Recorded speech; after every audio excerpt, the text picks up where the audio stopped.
Greetings, everyone, and welcome back to part 2 of my EC reprint collection. It's Friday. So let's start right away. Let's just jump right in instead of having any BS. I don't have any advertising. No, I don't. So let's just do this. This is Tales from the Crypt number 1. Guy's getting his hands chopped off. It's pretty gruesome. Tales from the Crypt number 2. This guy's about to get real startled because that body in the morgue is still alive. Or it's haunted. This guy's got a girl chasing him. Not the good kind, the dead kind. Tales from the Crypt number 4. This guy's still alive, and they're carving the date of his death onto the tombstone. Spooky. With Halloween right around the corner. These are kind of cool. Cooper dies in an electric chair, swears vengeance on the judge, and there he is. Getting that vengeance. Pretty wild. This guy must be a grave robber in number 6. Pretty neat. I think we got all the way up to number 22 in this series. And again, I said these are the reprints. They're not the originals. But they still have the same groovy artwork in them. I think Wally Wood may have done some of these. Johnny Craig. Feldstein. Wasn't he in a Seinfeld episode? Well, that's spooky. Danger, quicksand. There's always that quicksand danger. Always. As a kid, I thought I would be having a lot more trouble with quicksand, in the future than I do. A lot of people were just getting stuck in quicksand in TV shows back in those days. And in comics. I've never run into any. Not in my entire life. I have run through some thick mud with my dirt bike. This guy's making body parts. Kind of spooky. That's number 9. In number 10, quickly lift out his coffin. He doesn't belong in our sacred graveyard. He desecrates the very ground in which he's buried. If I know anything about digging people up, and I don't, but from reading or watching movies, digging somebody up never works out well. Never. Okay, number 11. Oh, it's a guillotine. A guillotine. I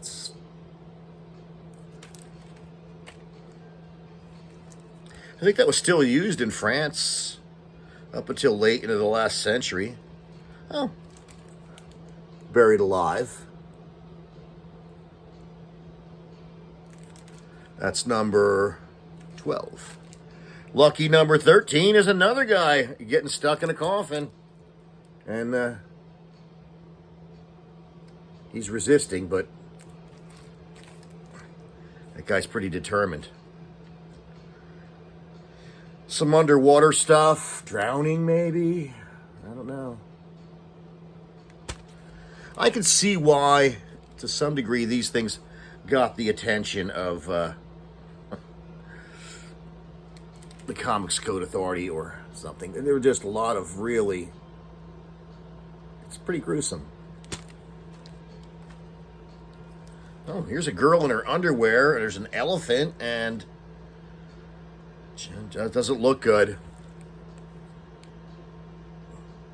Maybe that's a bathing suit. I don't know.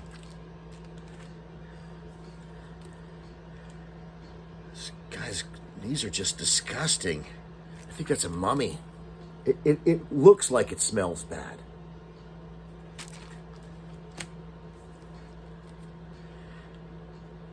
Oh, this guy's got a vampire in his car. those vampires. They have no sense of humor. That was issue 20. Issue 21. It looks like zombies coming out of the grave, or ghouls, or whatever you would call them, coming out of the grave. And the last issue of Tales from the Crypt that I have is number 22. Somebody's getting chopped up with an axe. There you go. Let's move on to, I think, here we go. There's a short run in here of something called Weird Science Fantasy. Or just Weird Science. This is numero uno.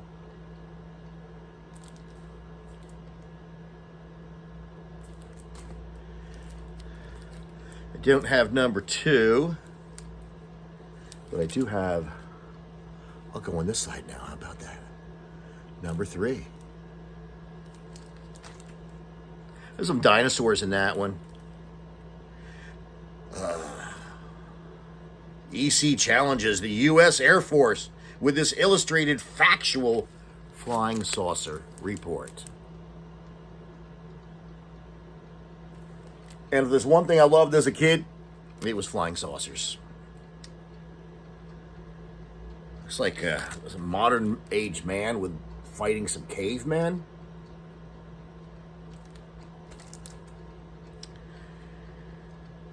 Some spacemen getting attacked, and a space woman getting attacked by some kind of space monster. And a futuristic bridge. That's all I know. Okay, let's try this next group. This is Two-Fisted Tales. But by the looks of the first one, it was probably one-fisted because he has a hook hand. So, two-fisted tails or not. Here's number 2. Some kind of army tale.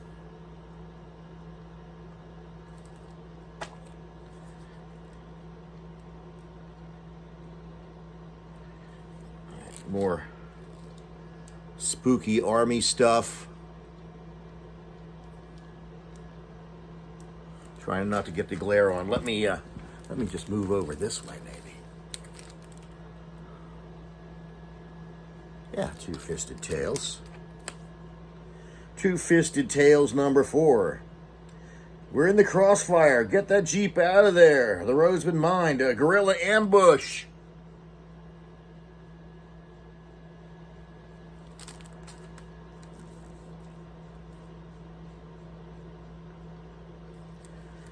Pilot drifting into enemy territory.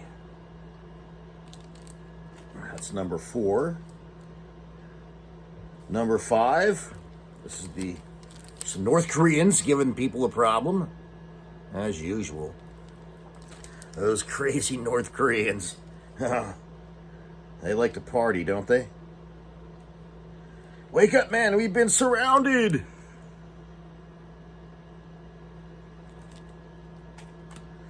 Number 8.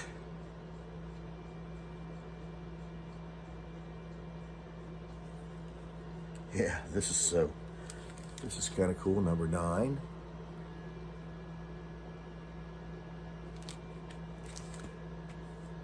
There's a snow scene in number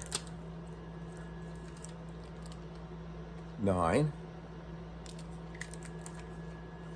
Number 10,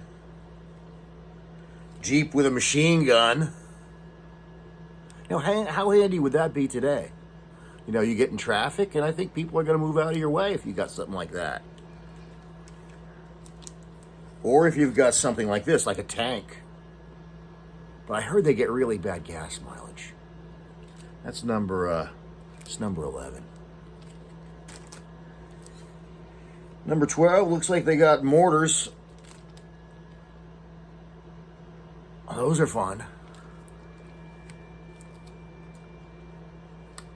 Yeah, douse that light. Don't want to give away your position.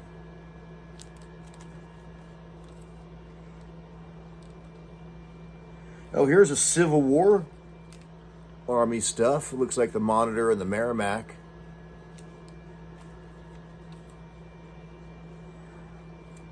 Ooh, a submarine. The submarine tail. That was number 15. Number 16. Somebody cut the wire.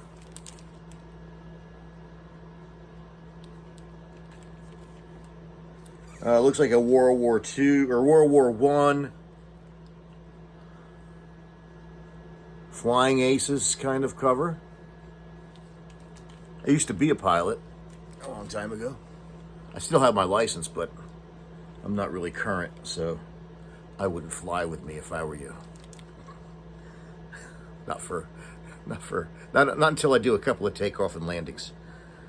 Especially the landings. I'm not so concerned about the taking off. Here's the new two-fisted tails. It's got some cowboys. That's number 19. And number 20 seems to be more of the cowboy genre.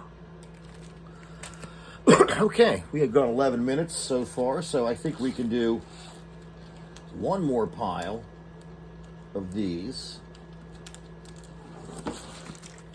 And the last one is going to be Vault of Horror. Okay, it's the rack for you, my friend. Kevin was much taller after this. That's number 1. Number 2 in the Vault of Horror. Actually, this is number 3. Oh, it's some kind of voodoo doll. I like that voodoo, you do. Very nice. Vault of Horror number 4. It's always like a pretty girl with some kind of disgusting flesh falling off of the bone kind of creature. Ugh. Ruin your appetite, I'll tell you what. Vault of Horror number 5. Oh, I like this cover. It's kind of interesting. Spotlight on that figure in the shadow. Very cool. Looks like a werewolf cover on number 6. See, now that's something I could get into. Werewolves or even, Frankenstein, Invisible Man mummies. But some of this is the wishing well. I wonder what they wished for that they got that. I don't know, man. That's kind of gross. Here we are. Pretty girl and a monster. Oh, Ralph, Ralph, I miss you so. Why did you have to die? If only you could come back to me. And it looks like he did come back, but he's in an advanced state of decomposition. That's it, that's it. Drive the stake through his vampire heart. Wait, it's the wrong guy? Oops. That's gonna leave a mark. Hey, by now, my pets should have eliminated all traces of the body I fed them. I wonder who their next victim will be. Oh, somebody didn't get completely consumed. Coming back for a little bit of revenge. Alligator pit. Ugh. Frankenstein's monster stuck in a block of ice. In this issue, let's see. This is number 11. And number 12, another pretty girl with another ghoulish monster. Check it out. And number 13, good Lord, the blood has already been drained out of this corpse. But how and who? I don't know. I think he's looking over there at his assistant, and I'm thinking the same thing. And number 14 is a seance. Get out your Ouija board or don't. Vault of Horror number 15. Just again, hands coming out of the ground. Kind of spooky. Vault of Horror number 16. This is kind of like the Blob. Yeah. Absorbed into a big blob thing. Gross. Oh, we got two of those. We got two of those blobs. Vault of Horror number 17. Ooh, this is like a zombie bride? Sounds like my first wife. Oh, this is kind of... It speaks for itself. That's what kind of day it is. I left my arm on the train, honey. And, okay, this guy gets his head whacked with a hammer. So, hey, thanks for joining me for part 2. I've got a few more to do, and that'll be a short part 3. And then I'll get into, I've got some DC stuff planned, and some DC comics, some Flash, Green Lantern that I have, and that kind of thing. So we'll be doing that next. See you later.